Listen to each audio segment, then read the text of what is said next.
All right, let's figure out how to find the surface area of a cone. I've drawn a cone over here for you as best as I can. And there's a couple different things that you need to know about a cone. So here's the base, it's a circle, right? It goes up to the vertex, the tip at the top. There's a couple different measurements. So for starters, the radius of the base is right here. Remember that's halfway through the circle, right? From the center of the circle out to the edge. If you went all the way across, that would be the diameter. So the radius of the base of the cone, which is a circle. Height would be from the very tip down the center of the cone, and it hits the very center of the base. So imagine sticking a straw straight down through the cone. That's the height of the cone.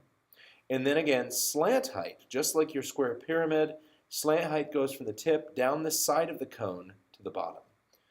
So let's look at the formula. Surface area of a cone. Surface area equals pi times the radius times the slant height plus the area of the base. So again, r is the radius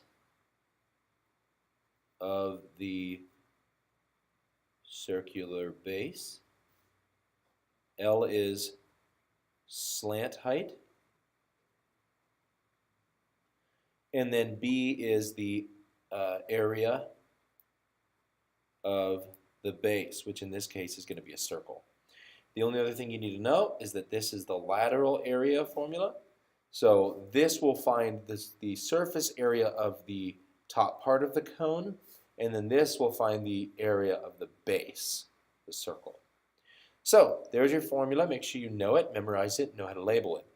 Let's go down and try a problem. Down here, first one. Surface area equals pi RL plus the area of the base. So we know pi times the radius of the base. Notice the diameter is 14, so half of that would be 7. That would be the radius. Times the slant height. So from the tip all the way down the side to the bottom is 30. Plus the area of the base, since it's a circle, we need to do pi r squared.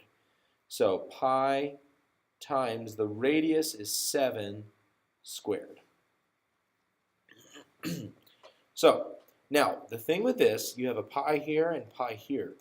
If you multiply things by pi right now, like pi times 7, you're going to get a decimal that keeps going and going and going.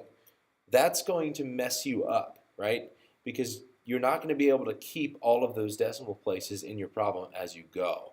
So what we're going to do is do everything except for the pi, and then we're going to multiply by pi at the very end and then round our answer. So for right now, let's just do 7 times 30.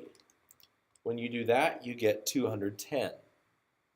So we're going to say 210 times pi, but again, we're not going to do that yet. We're just going to leave it as 210 pi, and that's the pi that was right here. Plus, over here, 7 times 7. 7 squared is 49. So that is going to be 49 pi times the pi right here. Now, you have 210 pi and 49 pi. Go ahead and combine those into one single value. So 210 plus 49 is 259.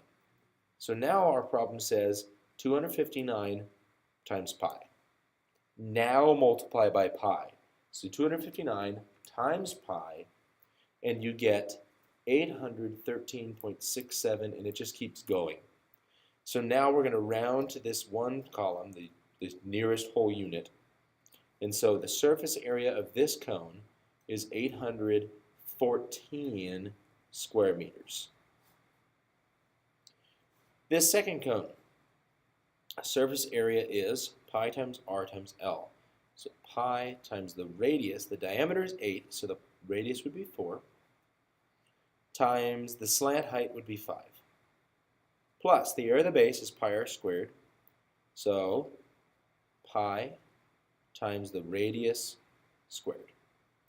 So 4 times 5 is 20, so 20 pi, plus 4 squared is 16, so 16 pi. Combine them, 20 plus 16 makes 36 pi, and then finish out your problem. 36 times pi, and you get 100, I'm going to go ahead and round it, and it stays at 113 square yards. Last, this cone here. Notice it's laying on its side, but that's okay. Here's the base. Here's the slant height. So surface area equals pi times the radius, right? This time it gives us the radius, which is 4, and the slant height is 10, plus the area of the base would be pi r squared, so pi times the radius squared. So 4 times 10 is 40 pi, plus 4 squared makes this 16 pi. Add it together, 40 plus 16 makes 56 pi. And so multiply and round your answer. 56 times pi comes out to a rounded answer of 176 square feet. All right, so there's your surface area of a cone. Make sure you know your formula, know how to label it all, make sure you know how to use it. That's it.